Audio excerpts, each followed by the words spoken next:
Alright, so it's been a while since I did any updating. Car's coming along pretty good. Got on rotisserie. Started scraping off all of the undercoating, factory undercoating that was on it. Everything underneath looks to be in pretty good shape. Still got to do this middle section here, but it takes a long time to scrape all this undercoating off. So we're getting there. Probably another, I don't know, 4 or 5 hours and everything will be off of it.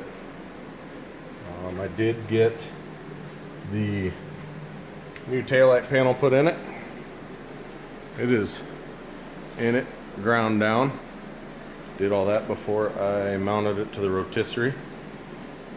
As you can see, still the original inner rear panel. Everything straightened out good, so we kept using that. The rest of it's just finished scraping all this, getting it cleaned up. I need to weld some holes shut. Somebody must have had some racing seats mounted in it at one time. It was the best guess I had.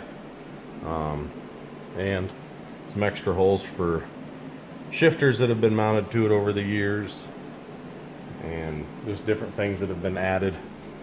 A couple extra holes in the gas tank support that I need to weld shut.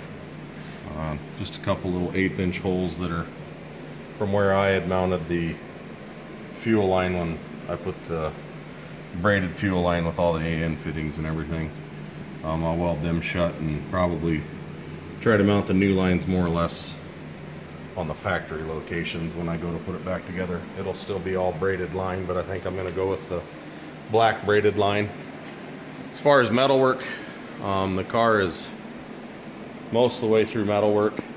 I do have to fix where somebody had bottomed the car out at one time, and this is still all mangled up.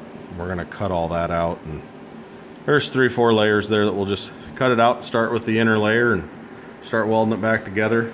I am going to buy the front half of a rocker, or buy a whole rocker and put the whole, just the front half in.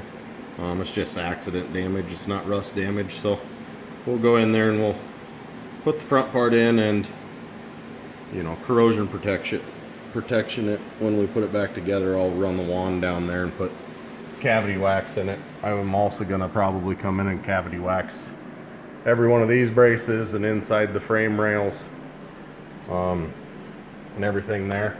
I did find a bad spot in the frame rail. I sandblasted it. That's that rust converter. I sandblasted it and hit it with rust converter just to make sure everything's taken care of.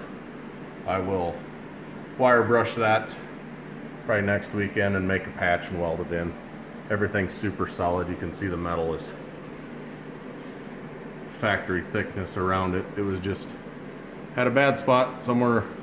Moisture got in. I think it's because up here they don't do any kind of seam sealing, so the moisture sits in there and rusts it out. So this side appears to be good. I have not got the undercoating scraped off of this side of the rail, but this side of the rail looks good. Everything else looks super clean.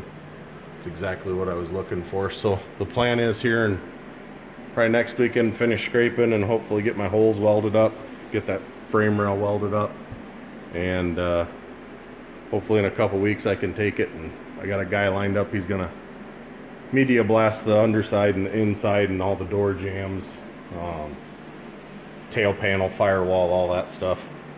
I'm gonna go over and freshen it up, but the top part is all sanded down and stripped and smooth, and the roof is really nice. There ain't gonna be any filler in the roof whatsoever, but we do need to sandblast and clean some stuff up.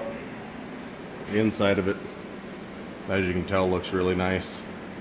I do still need to address where somebody hacked in some speaker holes, but I'll do that after I get it back from blasting. Inside the trunk, we got a blast. I got to weld in some holes where they had a nitrous bottle mounted at one point in time, but inside of the where the tail panel's all welded in, and I added a couple welds to there just to make sure that nothing's gonna move. So we're definitely moving forward. It's been slow, but that's how most projects go. So till next time, thanks.